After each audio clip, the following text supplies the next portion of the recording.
Hello friends, Harish Shankar డైరెక్షన్లో power star Pawan Kalyan నటించిన ఉస్తాద్ భగత్ సింగ్ ఎన్నో ఏళ్ల నిరీక్షణకు తెరపడింది భయ్య. ఎట్టకేలకు ఈ రోజు అయితే ప్రీమియర్స్తో రిలీజ్ అయింది. మరి ఈ మూవీ ఎలా ఉంది, రేటింగ్ ఎంత, చూడొచ్చే లేదా అనేది ఈ రివ్యూలో అయితే నేను క్లియర్గా చెప్తాను భయ్య.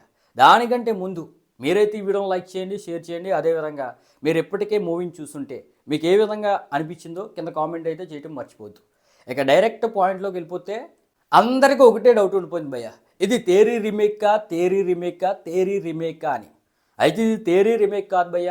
కాకపోతే తేరీ రీమేక్ అయ్యి ఉంటే ఇంకా బాగుందనే అనే విధంగా నాకైతే అనిపించింది భయ్య. పవన్ కళ్యాణ్ అందరూ పవర్ స్టార్ అంటూ ఉంటారు. ఈయన్ని పవర్ స్టార్ అనడం కంటే ఫ్యాన్స్ స్టార్ అంటే సరిపోతుంది భయ్య. ఎందుకంటే ఈ నుంచి వచ్చే సినిమాలు ఈ మధ్య కాలంలో ఫ్యాన్స్కి నచ్చే స్టఫ్ తప్ప ఆ సినిమాల్లో పవర్ ఉండట్లేదు. డైరెక్టర్లు కూడా అదే విధంగా తీస్తున్నారు.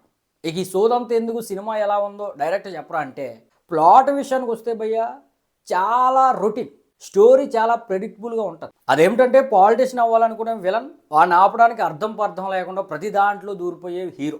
మన హీరో కొద్దిసేపు దేశం అంటాడు, కొద్దిసేపు నేరం అంటాడు, కొద్దిసేపు క్రైమ్ అంటాడు, ఫైనల్గా భక్తి అనే విధంగా ఎండ్ చేస్తాడు. ఈ సినిమాలో ఉన్న స్టోరీయే ఇంతంత మాత్రం అంటే వచ్చే సీన్లు ఒకదానికొకటి సంబంధం లేకుండా వస్తూ ఉంటాయి భయ్య. శ్రీలీల ఏమో హీరోని ఎలివేట్ చేయడానికి అనే విధంగా ఉంది, రాశి కన్నా ఎందుకుందో తెలియదు. ఇక ఇదంతా ఎందుకు ఒక మొక్కలో చెప్పరంటే, సినిమా స్టార్ట్ అవ్వడం బాగానే స్టార్ట్ అయింది భయ్య. హీరో యొక్క introduction, swag, Pawan Kalyan dance number, కొన్ని కామెడీ టైమింగ్ సీన్లు, డైలాగ్స్ ఇవన్నీ బాగానే ఉన్నాయి. సాదాగా అలా వెళ్ళిపోయింది. ఇక ఇంటర్వెల్ అయినా ఒక బ్యాంగ్ కింద ఎండ్ అవుతుందిరా అనుకుంటే, మాస్ పల్స్ ఉన్న డైరెక్టర్ హరీష్ శంకర్ ఇంటర్వెల్ని చాలా సాదాగా ఎండ్ చేశాడు భయ్య.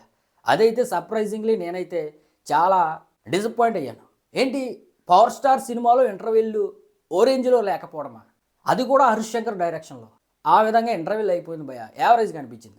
ఇక సెకండ్ హాఫ్ విషయానికి వస్తే స్టోరీ ప్రెడిక్టబుల్ అయిపోవడం వల్ల వచ్చే ప్రతి సీను కూడా మనమైతే ఎమోషనల్గా కనెక్ట్ అవ్వం భయ్య.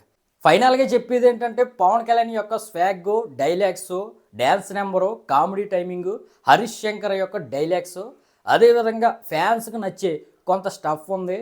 దాంతోపాటు పొలిటికల్గా ప్రత్యర్థులకి వేసే కొన్ని డైలాగులు ఫ్యాన్స్ కనెక్ట్ అవుతాయి. అదేవిధంగా ప్రత్యర్థి పార్టీలు చూస్తే వాళ్ళకి కూడా కనెక్ట్ అవుతాయి. ఇవైతే కొంచెం ఎంగేజ్ చేస్తాయి భయ్య. ఓవరాల్గా అయితే సినిమా అయితే బిలో యావరేజ్ కింద అనిపించింది అనమాట.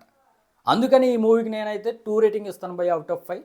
మీరు కానీ మూవీని చూస్తుంటే మీరు ఎంత రేటింగ్ ఇస్తారో, మీకు ఏ విధంగా అనిపించింది అనేది కింద కామెంట్ చేయడం మర్చిపోవద్దు.